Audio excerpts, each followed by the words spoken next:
Hello all, मी doctor Netra. आज आहे international men's day.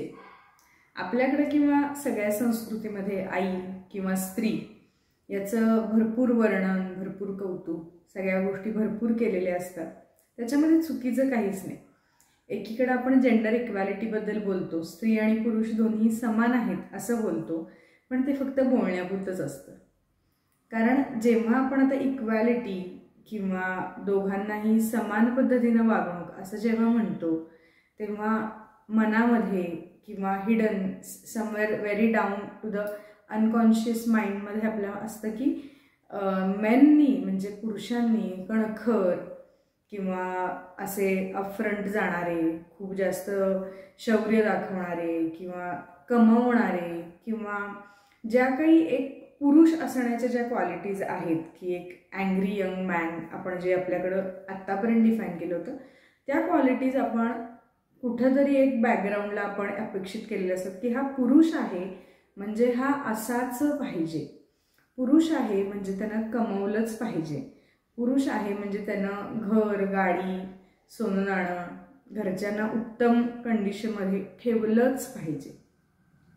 आता जेव्हा आपण जेंडर इक्वॅलिटी म्हणतो तेव्हा इक्वॅलिटी याच्यामध्ये सुद्धा पाहिजे। म्हणजे जेंडर इक्वॅलिटी हा शब्दही तेव्हा मला माहीत नव्हता। 5वी-6वीत असताना साधारण एका गावामध्ये आम्ही एका कार्यक्रमासाठी गेलेलो आणि तिथं सगळ्या बायका बोलत बसलेल्या, आय वॉज द यंगेस्ट, आणि सगळ्याजणी बोलत बसलेल्या आणि मग बायकांचे कसे काय काय खूप प्रॉब्लेम आहेत ह्याच्याबद्दल अगदी समरसून आणि अगदी डोळ्यात पाणी वगैरे आणून चर्चा चालू होती की स्त्रियांच्या वाट्यालाच कसे सगळी दुःख आहेत आणि मग पिरियड्सचे प्रॉब्लेम आहेत किंवा ह्या सगळ्या गोष्टी आहेत। तेव्हा मी म्हणालेले होते की एखादी मुलगी दिसायला बऱ्यापैकी असेल, तिला घर सांभाळणे ह्या कॅटेगरीतल्या बऱ्याचशा गोष्टी जर बऱ्यापैकी येत असतील, तिचा स्वभाव जरा थोडाफार चांगला असेल, तर त्या मुलीचं आयुष्य उत्तम पद्धतीनं ती व्यतीत करू शकते, उत्तम पद्धतीने तिचं आयुष्य जातं।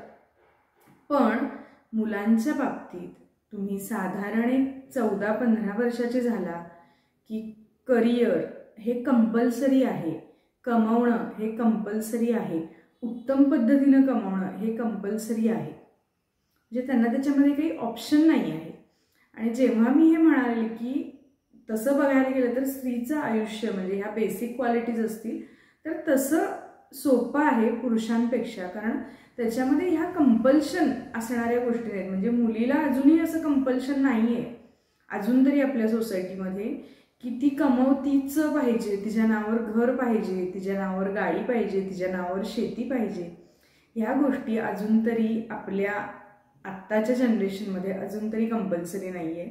आणि मग आपण जेंडर इक्वॅलिटीबद्दल बोलतो। जेव्हा एखादा पुरुष बाहेरून काम करून घरी येतो तेव्हा तो पुरुष त्याच्यावरची अजून काही बॉस असतील, त्याचे जे काही सिनियर असतील, त्यांनी त्याला काहीतरी बोललं असेल, कुठून अपमान झाला असेल, काहीतरी त्याला हर्ट होईल, त्याच्या फिलिंग्स हर्ट होईल, असं काहीतरी झालं असेल, असं आपण काहीही समजावून न घेता तो पुरुष आहे, तो कणखर आहे आणि तो इमोशनलेस आहे असं आपण आपल्याच मनात ठरवून एक प्रकारची आपण जे म्हणतो ना, आपण एक मेंटॅलिटी बनवून आपण त्याला असं ट्रीट करतो की तो इमोशनलेस माणूस आहे।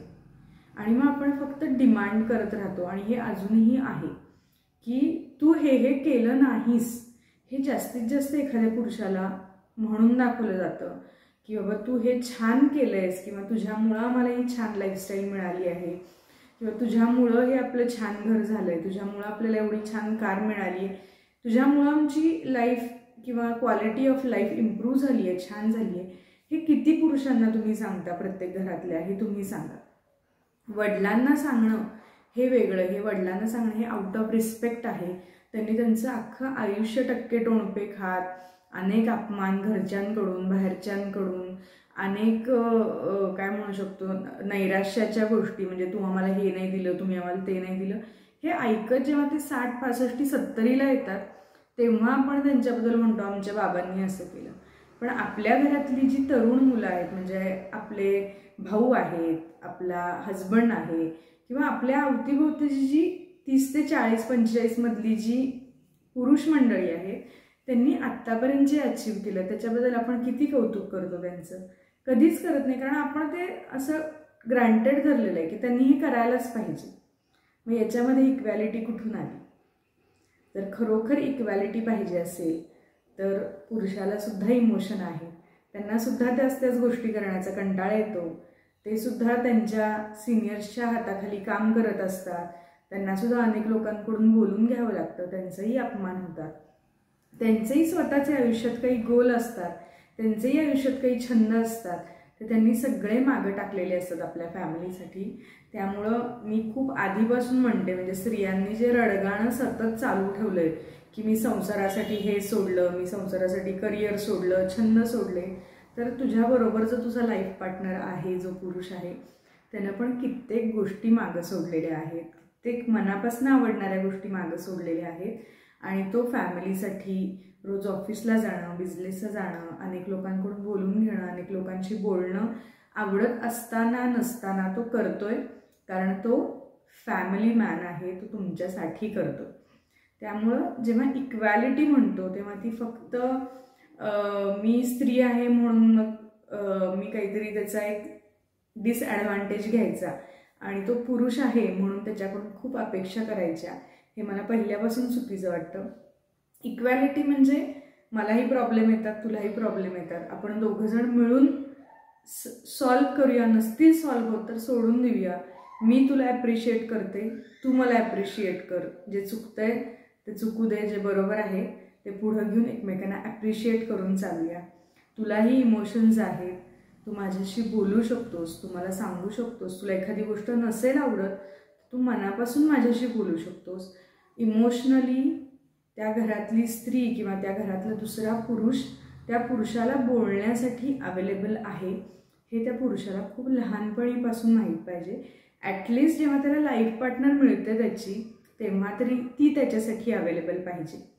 जेव्हा आपण पुरुषांच्यातल्या अनेक व्यसनांबद्दल बोलतो तेव्हा इमोशनल हा जो कोंडमारा असतो की खूप प्रचंड जबाबदाऱ्या, खूप प्रचंड अपेक्षा, आणि प्रत्येक पुरुष, जशी प्रत्येक स्त्री सुगरण नसते, प्रत्येक स्त्री अप्रतिम सुंदर नसते, प्रत्येक स्त्री परफेक्शनिस्ट नसते, तसाच प्रत्येक पुरुष त्या लेवलला कर्तबगार असेल किंवा त्या पद्धतीचं त्याला काम करायला जमत असेल किंवा तेवढा कणखर असेल असं समजून घेणं, हे सुद्धा जेंडर इक्वॅलिटी नाही आहे. तो एक इंडिव्हिज्युअल आहे, त्याची जी काही कपॅसिटी आहे त्या कपॅसिटीच्या परफेक्ट अनुसरून जे काही करायचं आहे तो ते करतोय. You should appreciate that. आणि मग व्यसनांचं प्रमाण ह्या इमोशनल कोंडमाऱ्यामुळे होतं, जास्त अपेक्षांमुळे होतं. अनेक वेळा आपण बघत असतो वॉशिंग सेंटर्स आहेत, दुकानं आहेत, हॉटेल्स आहेत, तिथं 14-15 वर्षाची मुलं काम करत असतात. आम्ही त्यांच्याशी अनेक वेळा बोलतो की तू शाळेला नाही जात का, तुला अभ्यास नाही आहे का, घरातली परिस्थिती काय, तेव्हा ती मुलं हसतात फक्त किंवा सांगतात नाही काम करावं लागतं, आमच्यात कोणीच कमवणारं नाही आहे. मग कमवणारं म्हणलं की पुरुष, हेच आपल्याकडे इक्वेशन आहे. तर इक्वॅलिटी म्हणल्यावर सगळीच इक्वेशन बदलूया, तो तिला मदत करतो आणि ती त्याला मदत करते असं सोपं ठेवूया. आणि एक अँग्री यंग मॅन ही जी आपल्या समाजामध्ये एक इमेज आहे की त्यानं उत्तम कमवावं, चांगलं वागावं, इमोशन्स दाखवू नयेत आणि एक असं न्यूट्रल व्यक्तिमत्व म्हणून सतत राहावं, ह्या सगळ्या गोष्टी आपण पुरुषांकडनं अपेक्षा करणं चुकीचं आहे. तो एक छान इंडिव्हिज्युअल आहे, त्याचे स्वतःच्या आवडी आहेत, त्याला स्वतःचे छंद आहेत, त्याची स्वतःची मतं आहेत.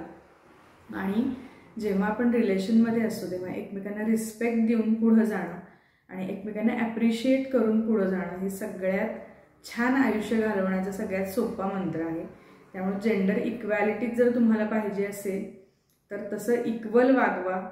उगाच पुरुष आहे म्हणून आत्तापर्यंत जे इमोशनली अनअवेलेबल पर्सन म्हणून जे आपण ब्लेम गेम करतो तो करू नका.